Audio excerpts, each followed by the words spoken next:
Hello YouTube, bringing you another live play video today, playing 5-cent, 10-cent PLO on Pokerstars.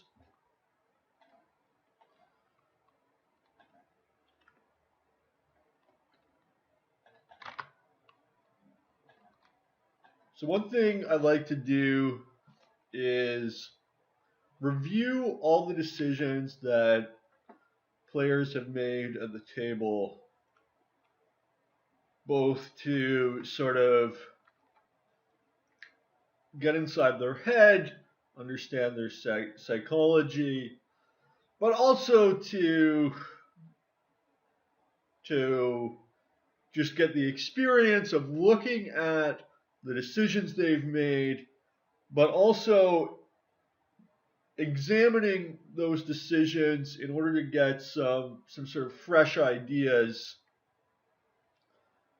with regards to poker strategy. So somebody makes a decision that I wouldn't make, and now I can consider that from both a critical and also a supportive perspective, and I feel like this enhances my understanding of the game and forces me to sort of grow in directions that I might not otherwise grow in. Talking about bridge, Charles Gorin said that often the most fruitful analysis comes from situations where people make a mistake and that are sort of scrambling to deal with it later on. And I think that's true of poker as well, that by analyzing maybe situations that you would never be in the first place, that you can grow as a poker player. So what I like to do is I just look at the one hand, Jack 10, 6, 7 in this case, with 7 high suit. I look at all the decisions, and I try to examine it, make the case both. Now I have that hand. Both for it and against it. So probably I would just fold his hand, but it is connected 4 cards working together, which is the most basic element of a Omaha hand. The vast majority of playable hands have 4 cards working together. Some don't. Aces, for example, do not need to have 4 cards working together. But that's the most basic element, is 4 cards working together, and Jack 10, 6, 7 are working together. But your hand isn't that strong. You have 2 people who could be in position behind you, so I would fold. And I would fold again here, although you are in position deep, so I don't think it's a very bad call by any means. Could possibly be profitable in this situation, just because you are in position so deep. So and you're gonna have, you've got good absolute and good relative position. Absolute because you're last to act on all the streets, but relative because the pre-flop raiser comes from the small blind. So after the flop, if he bets, you're going to be able to see what this player does before you make your decision. So you're going to have an information advantage. Or if he checks, if Yahoo checks, you're going to have an information advantage. I'll just put that aside for a second when we deal with this hand. Here, we flop nothing, so we check. Very straightforward, especially 4-way. You simply, you do not want to just fire away 4-handed. This is a recipe for disaster, especially against looser players. Just give up on the pot, no problem. Interesting to note that this player did not 3-bet King, Queen, Jack 10, despite being somewhat of an aggressive player. But anyway, back to this hand that we're reviewing here. So just to recap, nut player here at Jack 10 6 7. I would fold here. I guess he calls. And then on the flop, you flop nothing, just a gut shot.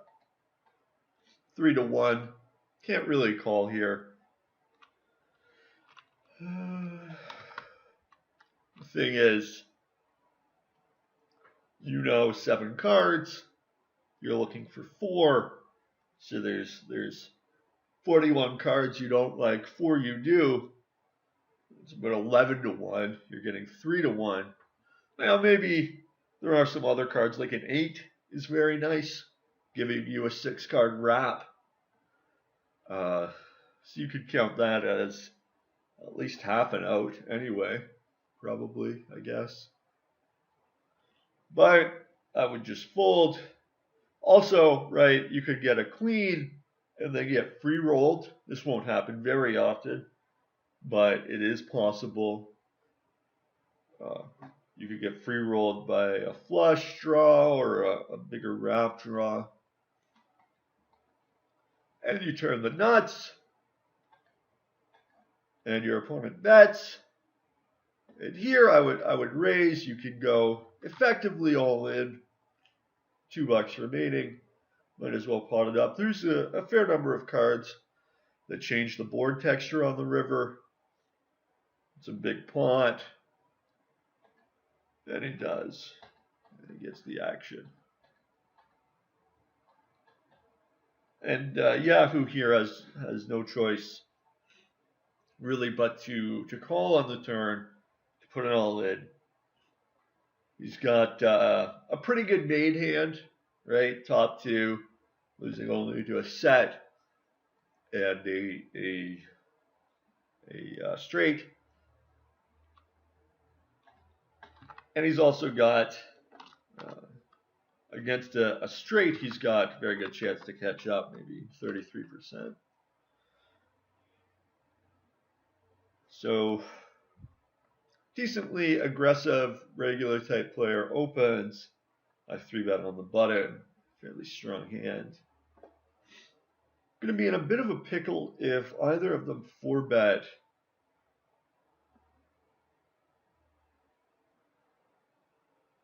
I like my raise. I'm in position. Pretty strong hand.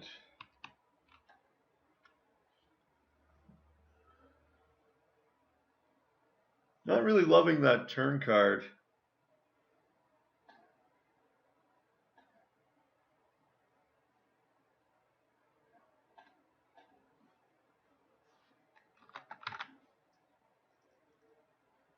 Jackson 4 is again fairly strong hand.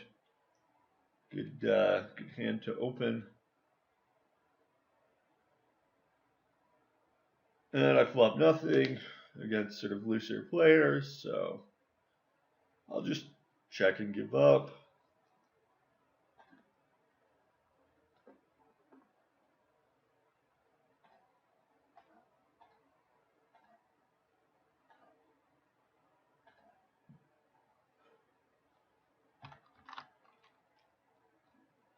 So I'll look at ace, king, queen, 10 here. 1 suit.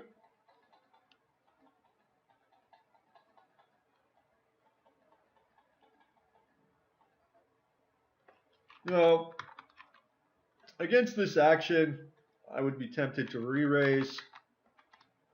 You've got a moderately aggressive player isolating a very loose limper and a pretty loose caller in between, and you have a very strong hand.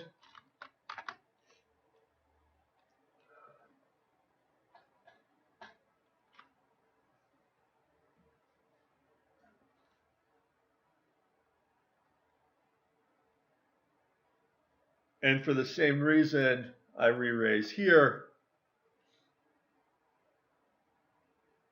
Pretty strong hand, loose players. I'm not entirely in love with this non-nut draw, but with so little money left, why not put it in? And winning both runs there as a likely underdog is very nice. Let's see the percentages. If it shows 50-50, right on the nose. Although this is not the sort of hand that you should be flatting free twice with. Ace Jack Deuce 3. Unless you're playing Omaha 8 or better, in which case very nice hand. But in pot limit Omaha high, I advise folding this hand in most, if not all situations. Ace Jack Deuce 3 suited to the jack.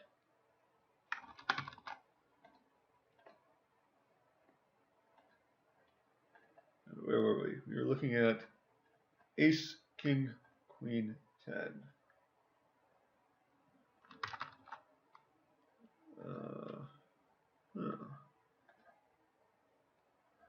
This hand. So definitely you've got to consider a 3-bet here. In this situation, very strong hand. You're going to get a lot of value from Yahoo, probably flatting again if CDO chooses to call or fold. One advantage to calling, actually, with Ace, King, Queen, 10 is you might bring nut player 17 into the pot, which certainly you'd like to do. And your hand plays fine multi-way. And on this flop, you should check give up. Here, probably check again. He decides to bet. I like this bet. Not necessarily in love with it, but I like it. I'll tell you why. Okay. So on the flop, the pre-flop raiser checked and the button checked, both indicating they missed this flop. However, this player can certainly represent like he hit the flop and was trying to check raise either the pre-flop raiser or the button after the pre-flop raiser gives up. So while CDO and Yahoo's ranges should be capped here, Tazili's not necessarily. And it's good to stay aggressive. I like it. Not sure I would do it myself, but it's not bad. It's a nice idea. And with just ace queen, no draw here, you should fold to the raise. He chooses to call. Fair enough.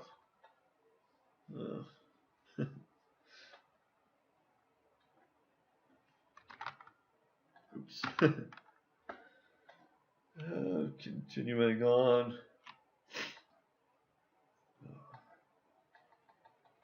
All caught up here. There's probably one more here. All right. 10, 8, 7, 6. Let's look at 10, 8, 7, 6.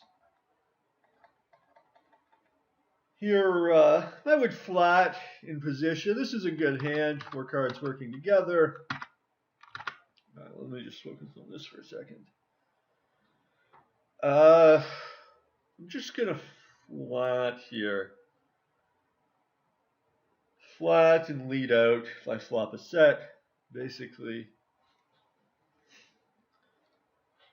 3-betting, I guess, should be considered if you have a pretty strong hand.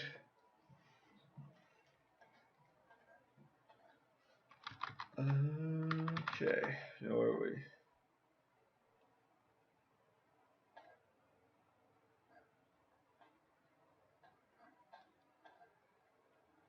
So 10, 8, 7, 6.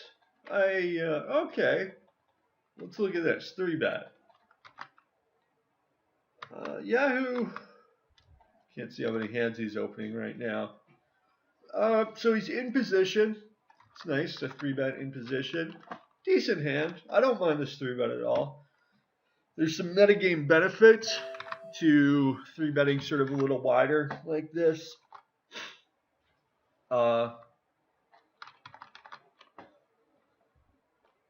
That's reasonable. One problem is you're going to decrease the SPR, and you have sort of a little more of an implied odds hand than like an all-in hand. It's fine. So he calls the 4-bet, which I think he should. Even though there's not much money behind, he's getting 2-1. So, and here you should, of course, stack off with your wrap.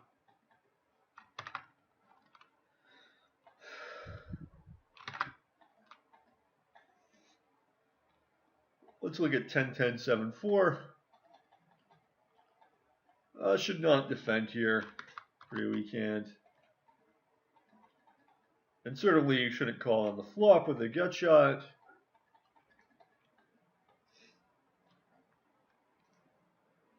And this this river bluff is a little optimistic because you're representing really only like a straight or some bizarre Jack 9 or maybe 6-9. Like you cannot rep much. Also, you can't really rep like a good wrap. You would probably just raise on the flop. So you're representing like King 10 or 10-8 only.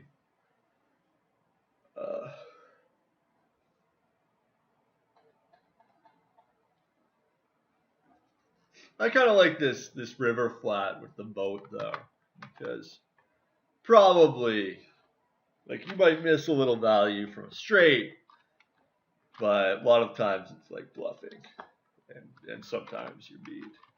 And your boat is this is the second nut low boat, so shouldn't really stack off necessarily.